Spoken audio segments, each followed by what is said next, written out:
gente fez uma dinâmica inicial justamente com o intuito de que a gente pudesse se conhecer melhor e que a gente pudesse introduzir o tema de uma forma leve. Depois dessa dinâmica, a gente foi especificamente à parte mais doutrinária, digamos assim, que foi quando a gente teve o estudo especificamente.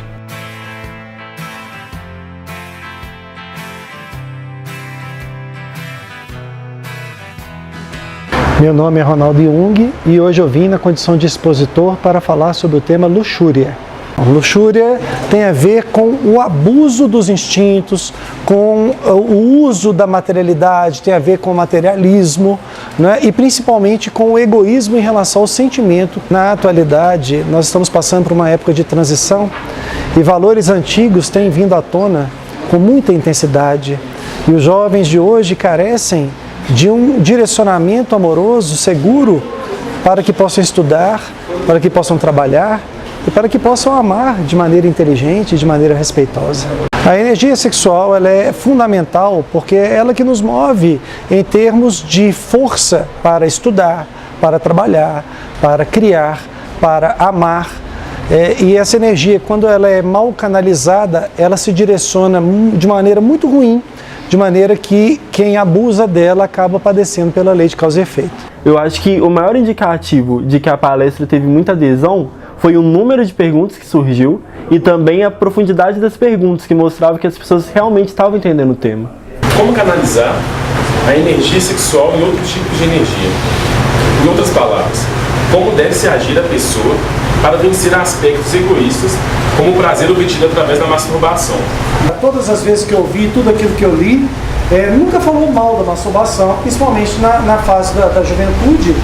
Não é o ato em si, né, que vai macular alguém, né, ou tornar alguém digno de uma obsessão, por exemplo, né, mas sim a viciação nisso aí. A geração atual ela não é movida por repressão. Atualmente nós não temos essa ideia do não pode. O jovem goza de uma liberdade plena e aquilo que os pais talvez coloquem para eles como uma questão impositiva não vai fazer o mesmo efeito se for uma questão explicativa. Na verdade, o estudo não vale nada se o jovem não pensar a respeito e não tirar suas próprias conclusões. Nós temos uma concepção muito errônea, às vezes, talvez, né, do sexo e de como que como que a doutrina espírita vê e tudo, e o palestrante esclareceu muito bem e mostrou uma outra vertente muito bacana. No final ele falou um conceito muito bacana do homossexualismo pela vertente espírita, mostrou um vídeo do Chico Xavier. O Chico Xavier, antes de eu nascer, em 1971, antes de eu nascer, ele fala sobre a homoafetividade e fala de sexualidade. Chico, tem aqui uma pergunta de Dona Maria Lúcia Silva Gomes. Pergunta como se explica o homossexualismo e a perturbação no comportamento sexual à luz da doutrina espírita. E ele afirma para nós que no futuro os conceitos de sexualidade que eram tão vigentes na época iriam mudar. Acreditamos que o comportamento sexual na humanidade sofrerá de futuro revisões muito grandes, porque nós vamos catalogar, do ponto de vista de ciência, todos aqueles que podem cooperar na procriação e todos aqueles que estão numa condição de esterilidade. Nós somos espíritos, tá? Nós temos potencialidade masculina e feminina e ambas são essenciais para o nosso crescimento. O espírito na condição de Jesus tem tanta potencialidade masculina quanto feminina, ok? E nós vamos trabalhando durante a reencarnação, as reencarnações, ambas as potencialidades. De maneira que hoje, se eu nasci masculino, amanhã eu posso nascer feminino. Eu posso ter 10 reencarnações como homem e posso ter 5 como mulher. Vou ter uma tendência, uma característica mais masculinizada e um pouquinho feminilizada. Então isso não nos desmerece, porque não existe a potencialidade absoluta em ninguém. Não tem ninguém, nenhum espírito na Terra que seja 100% macho, nenhum espírito na Terra que seja 100% fêmea. Então, na verdade, todos nós estamos entre um e outro. Então, discriminação homoafetiva é uma coisa que não tem lógica em doutrina espírita. Só para tirar esse mito. Agora, em termos de sexualidade, tá? Vou falar, são 3 palavras que tem que ser pensadas sobre. Tá? Identidade, orientação e comportamento. Tá? Identidade sexual significa o seguinte: você está num corpo masculino, você se sente masculino?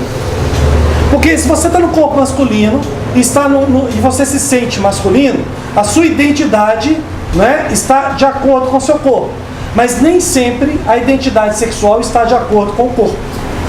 Ok? Eu posso estar num corpo masculino e ter uma identidade, eu me ver como mulher e vice-versa. Ok? Então, identidade é uma questão importante, mas não é só ela. A orientação está naquilo que eu gosto, naquilo que eu sinto atração. Porque sexo, desde o mineral, é atração. Mas eu posso assumir temporariamente um comportamento homossexual. É muito comum na guerra, é muito comum entre os marinheiros, é muito comum nos presídios, entre mulheres, homens, que pessoas assumam temporariamente, por instinto, um comportamento homoafetivo. O que nós hoje nos preocupamos, né, e um grande expositor, que é inclusive homoafetivo, que é o Andrei Moreira, ele tem escritos ótimos na página da Associação Médico Espírita. E ele fala que a questão principal é a pessoa assumir um comportamento homoafetivo por modismo, por mera experimentação. Minha preocupação é que alguém, a pretexto de ser um amigo, de ser mente aberta, de ser arará, entendeu? De ser de fazer o bonzão da turma, assuma um comportamento que fira ele próprio, que fira a sua tendência, que fira a sua identidade ou sua orientação, simplesmente para agradar a galera.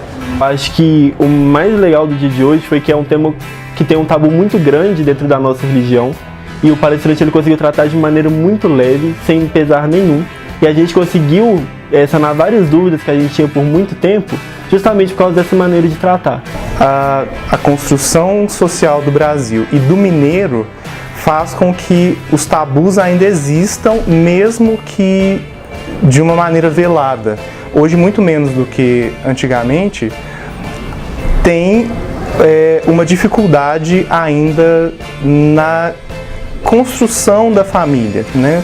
Isso parte muito da questão familiar. Então, da família para a mocidade, tem um abismo muito grande ainda, não tem uma interlocução que está sendo quebrada. Como houve essa quebra de tabu, houve essa percepção diferente mesmo do que é o sexo em si, do que é a luxúria, do que assim, as relações humanas no geral, acabou assim, quebrando mesmo um tabu. E se eu conseguir quebrar um tabu hoje na casa espírita, eu posso conseguir, com certeza, quebrar esse tabu na minha casa. A mocidade ela tem papel fundamental para que o jovem consiga discutir essas questões, inclusive as que são as mais dramáticas para eles. Como é um momento de transição, de muitas descobertas, de muitos confrontos, se ela não tem esse espaço nem em casa, nem na mocidade espírita e na sociedade, o que é chamado não é tão legal assim, o jovem ele pode se perder com muita facilidade. Então, a mocidade abrindo esse espaço, ela está criando um antídoto para um adulto falido. Então eu acho que o Interlaçar ele trouxe uma proximidade mais com as nossas dúvidas mais interiores, as nossas dúvidas de longo tempo, tratadas de uma maneira muito fácil, muito didática mesmo.